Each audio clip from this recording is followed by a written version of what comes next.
It's time now for the award-winning #1 local talk show in Northeast Pennsylvania, The Sam Lesante Show. Now here's your host, Sam Lesante. Well, welcome to the Sam Lesante Show, folks. You know, this show is to try to educate you, just think about different things, what's happening in our lives today. You know I'm a pro-life person, no questions asked. However, just so you know, and I've said this many times, I've invited Planned Parenthood a number of times to come on my show, starting back in 1994. So I just want you to know it's not one-sided here. I've invited them, never got a response, but that's okay. But today, it's going to be an interesting show. I just want you to listen to the show, and no matter where you stand on abortion, I think you're going to find this quite interesting because I have a medical doctor here, Dr. John Bruchalski, who wrote Two Patients.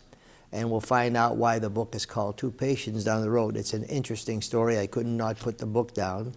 Brought a lot of smiles and a lot of tears to my eyes, okay? His conversion from abortion to life-affirming medicine. Here's one, just one excerpt from the book where, to his father, on January the 22nd, 1973. This was a terrible day, representing such a total abandonment of morality. Legalizing abortion was a denial of natural human rights, a betrayal of our nation's most valuable citizens. This nation, founded on the Judeo-Christian belief that human life is sacred because man is created in the image of God, had just legalized killing babies in the sanctum of their mother's wombs. Once a nation sanctioned such a grave evil, it was doomed to implode.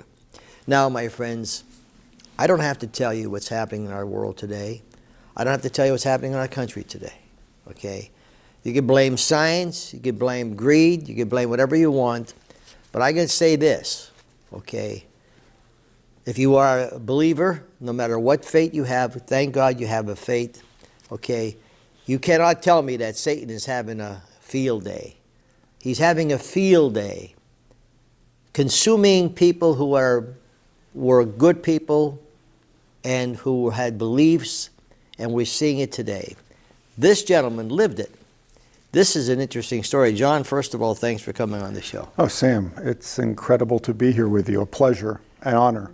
We're fighting sometimes. You know, I said to you before the show, I want this to be an educational show. I want just people to listen to what you have to say. And my friends, there's an 800 number, 888 number that we're going to have on the screen. And the reason why we're putting that number is, if you are pregnant, okay, you don't have to destroy that baby. There's a lot of assistance for you, okay, a lot of assistance. Yes. John, tell me the story about your life, okay? I mean, I read this book. I told you I could not put the book down. It is the story of a doctor, a medical doctor.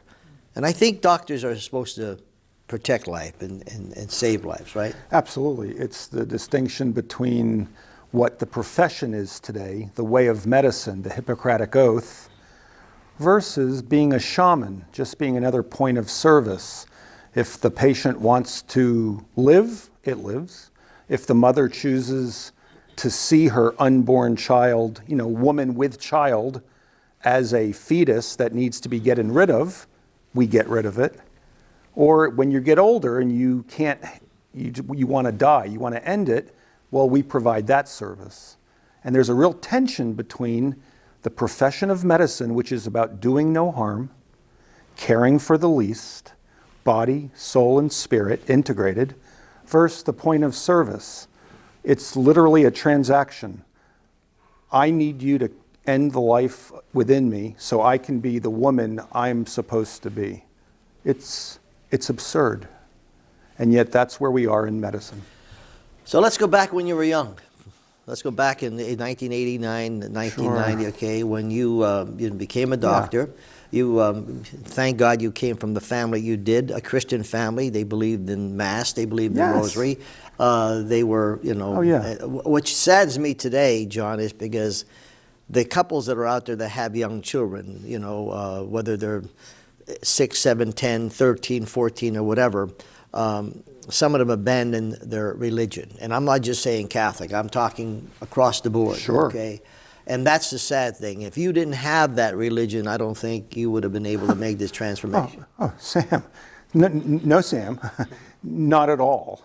When you talk about education, you're talking about an influence that changes one's heart and mind to do the good, see the beautiful, and to follow where the truth leads, which is outside of you.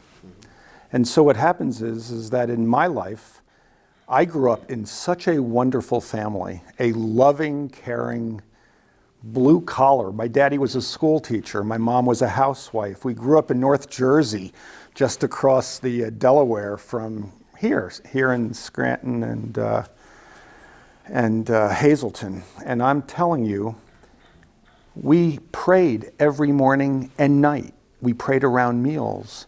Daddy took us to the March for Life. It was part of being ingrained.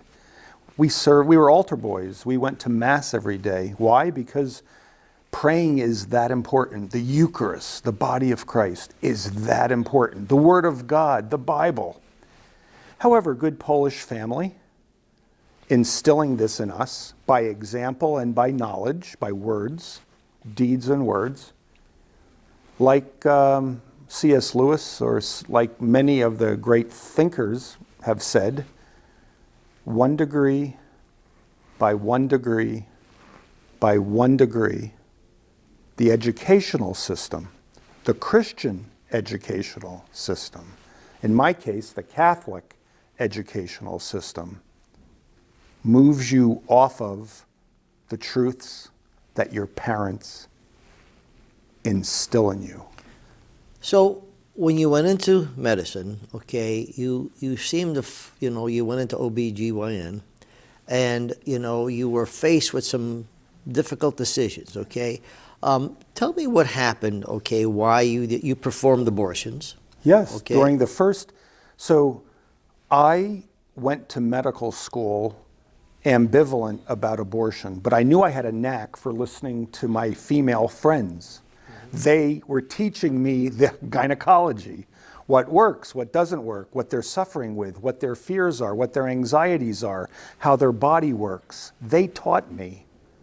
And so I had a knack, and so when I went to medical school, I finally decided to become an OB/GYN. But in today's world, you have to perform abortions or refer for them to liberate women from the chains of their fertility. And that's when I slowly began to say, well, I believe this, but I can't tell you what to do, to be people-pleasing rather than God-fearing, basically. You want this? You need this? You mean for you to find your identity, you need to throw off, suppress fertility, suppress the gift of life, and you must have abortion as a backup to that in order for you to be free, happy, whole? Okay, well, let me check it out. And I slowly, because it's step by step by step, after medical school, got to a great residency in OB/GYN at Eastern Virginia. We were the home of the first IVF child in the United States. We were a contraceptive research and development center. So I learned everything, including in my first 2 years, I performed first, second, third, and eugenic abortions, which means if the baby was really sick, you end the life because it has no meaningful life after coming out of mom's womb. And it was slowly but surely, you start with the early abortions, and then you just work your way through, each time stealing your heart, because you begin to see bones from the calcium after 10 weeks. And then they pull away from you when you're dismembering them. This is hard stuff to talk about, because this is the violence of what abortion is to the fetus, it destroys them or poisons them, to the mother, where she is feeling as if she has to end the life in order to keep or find her identity, and then for the doctor performing it. Or now, because we have abortion on demand, the nurse practitioners, the PAs, whoever's providing the pills, whoever's doing the surgery. And each time as it goes, and then you start aborting sick children. Well, what's sickness? That identifies the whole fetus, the whole unborn child. Is Down syndrome? My cousin Michael, who has Downs, at the time said to me, "Hey Johnny, am I an endangered species?" My cousin. Because I ended the lives of Down syndrome during the first 2 years of my residency. And it was right there in the winter of 1989. I'm 64, so I was born in 1960, where that two-patient story comes from. So many things came at me through God's mercy, through circumstance, the academic, the intellect, the experience of performing this, plus witnesses. I have to tell you that your audience, thank you so much from the bottom of my heart. Thank you so much for praying for people like me. Thank you for educating yourself at Sam's program. Because if it wasn't for people like you, my parents, who never gave up on me, you make a difference by being with us today. And I'm one of hope because I, through God's mercy and through many of your intercessions, moved me to a place where I've been practicing life-affirming medicine now for over 35 years. Praise God.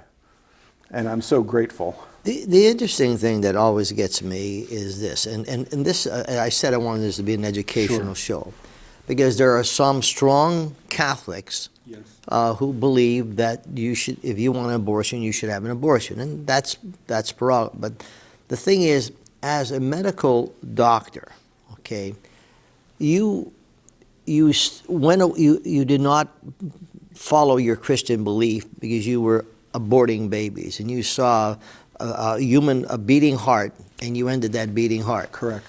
How does it make you feel? And the reason I say this, John, is that what disturbs me the most is when I'm looking at these TV commercials for people who are running for office, and you have medical people saying, that, why should be, this person's against abortions and my reproductive rights, women's reproductive, they're throwing that at them now, okay, the women, okay, and here's a medical person supposed to save lives, okay, right. That really tears me apart, but that's my opinion. You were in church. Down in Mexico, I think. Yes, Mexico City. You were in Mexico City, and you were in church, and tell our audience the experience you had, because you have been performing abortions, and now you're in church in Mexico City. So I went down there to help a friend with a project, a social justice project, because that's what you learn is the most important. Not life, but just helping the underserved. And so there I was in the church. Now, at this point, I was already moving away from my Catholic faith. This was the shrine of Our Lady of Guadalupe, where she appeared to Juan Dieguito, little Johnny, on Tepeyac Hill. And I'll be honest with you, I'm there with my friend, kind of not tolerating it. Now, remember, I grew up in a Polish family. Our Lady of Częstochowa, Our Lady of Lourdes, the Mother of God, do whatever he tells you, being there at Pentecost. I get it. I grew up loving the Blessed Mother. I'm there in the middle of the day, mass after mass after mass, thousands of people were there, and I hear internally, "Why are you hurting me?" And I was already on the path where I blew it off, chalked it up to the beer that I had at lunchtime, and pushed it away. Because remember, once you end up on that road and you lose the moorings of faith and reason, the way we are taught, we are indoctrinated. How do you think they got the Germans and the Polish doctors to do what they did in World War II? That's 1945, 1940. This has been going on all over. I'm Polish. My family has been jerked around by the Nazis, by the communists. Truly. I mean, this is the family I grew up in. And when you start using language, euphemisms, reproductive health, reproductive rights, rather than abortion on demand, even after birth abortions, that's one of many. Right now we're battling life skills. That's code language for complete sexual education. We use words to before you kill someone, you got to call them something derogatory. Think of throughout history. Savages, vermin, the Jews. We're seeing it now, right? The battle for the Middle East. Everybody, you have to demonize them, push them aside. So what do? Oh, it's a fetus. We can't even tell you today, as a group, what a woman is. Remember, we've moved beyond that, the genetic code. You know how John talks about in the beginning of his gospel, the Word was in the beginning, and it was with God, and it is God. Well, for us, thanks to Dr. Jerome Lejeune, the founder of the genetic issue with Down syndrome, in the beginning is the code. And the code is life, and the code is in life. XY, XX, at that moment is scientifically sound, embryologically, but we've moved away to everything that's now fungible. Well, when does life begin? Well, from the top down, they told us back in the 1970s, it's not at fertilization or conception, it's at implantation. And then they moved it even further, saying, well, it's whenever the mom decides it's a life. And now we have philosophers telling us, oh, let's just give the young newborn IQ tests and decide by the age of 4 whether we should keep them or not. It becomes efficiency. So that idea of the love of medicine, medicine used to be considered very high standing. We trusted them. What did we just survive? We just survived COVID. There's only one way to do it. You can't have different beliefs. You can't argue the position. There's no more discussion. Well, we've been doing the same thing with abortion for the last 50 years. It's a right. You got to provide access. Oh, it's a good. And yet we're seeing the devastation because efficiency and making the human person a product to be manipulated is not health. And we lose trust. Folks, I'm talking to Dr. John Bruchalski, who wrote the book, Two Patients, My Conversation from Abortion to Life-Affirming Medicine. There's a number on your screen, 1-888-LIFE-AID, for those of you who are pregnant and are considering abortion. This has nothing to do with reproductive rights, what they're trying to, baloney they're trying to tell you, and the politicians. I come back, here's a man that performed abortions, ended lives, and then a miraculous thing happened in his life. You talk about not having a faith, well, believe me, someone's watching over you. We'll be back right after this.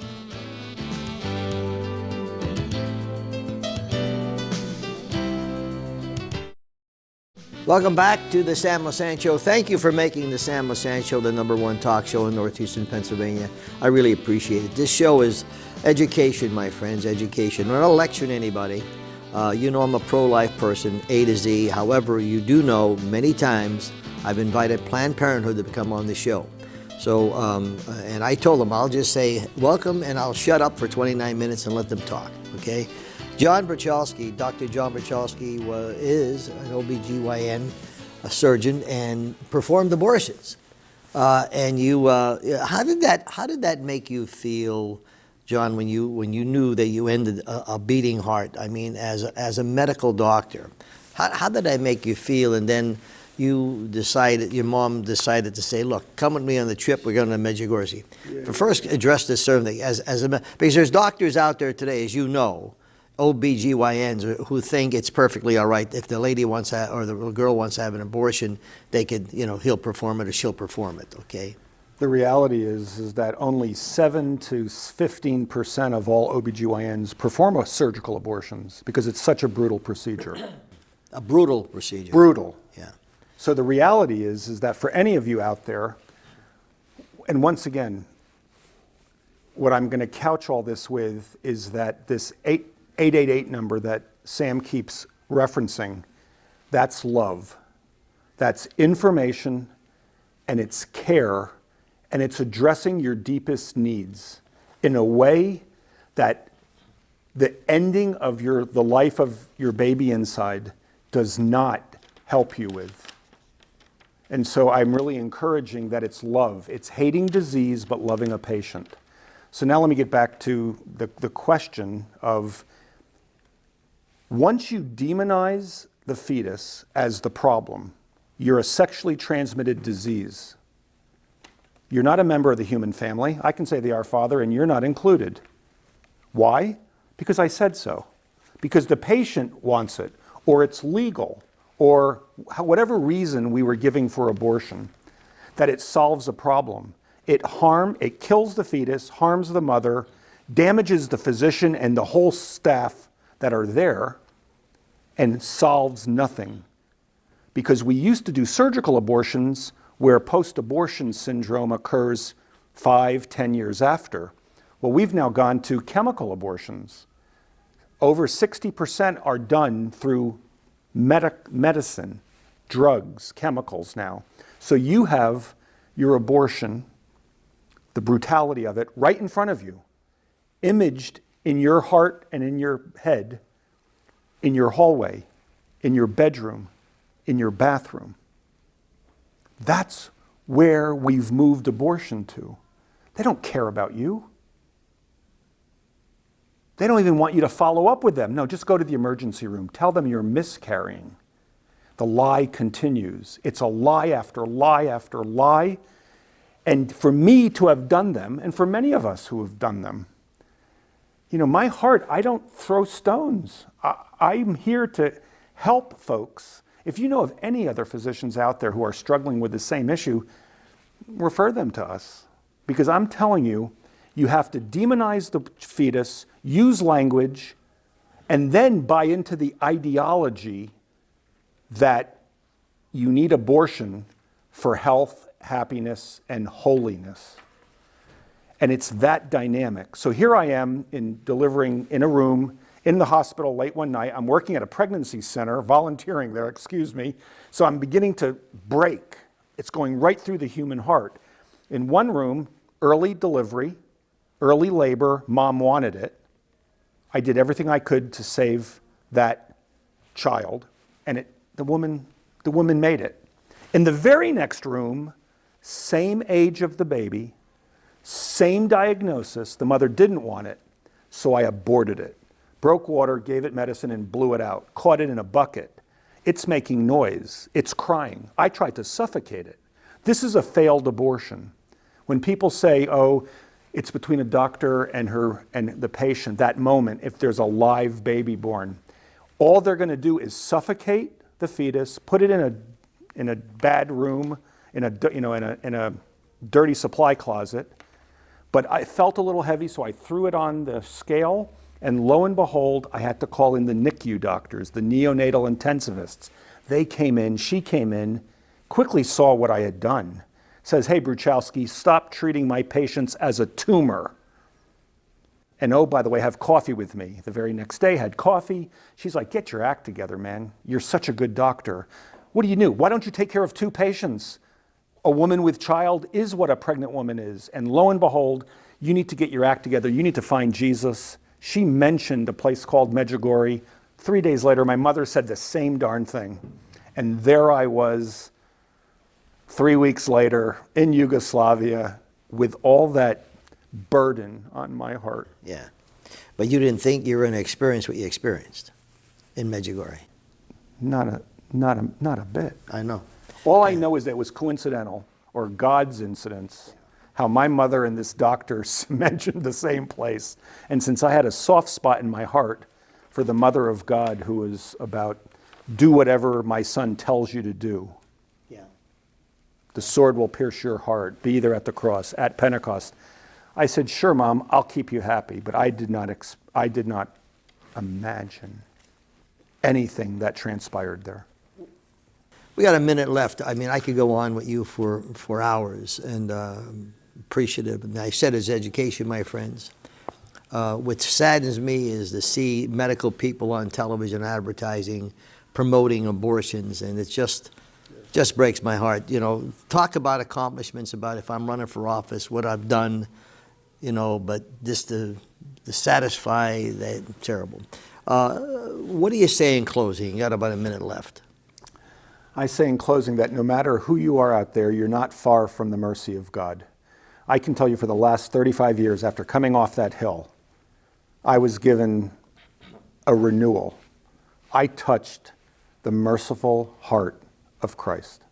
He touched me.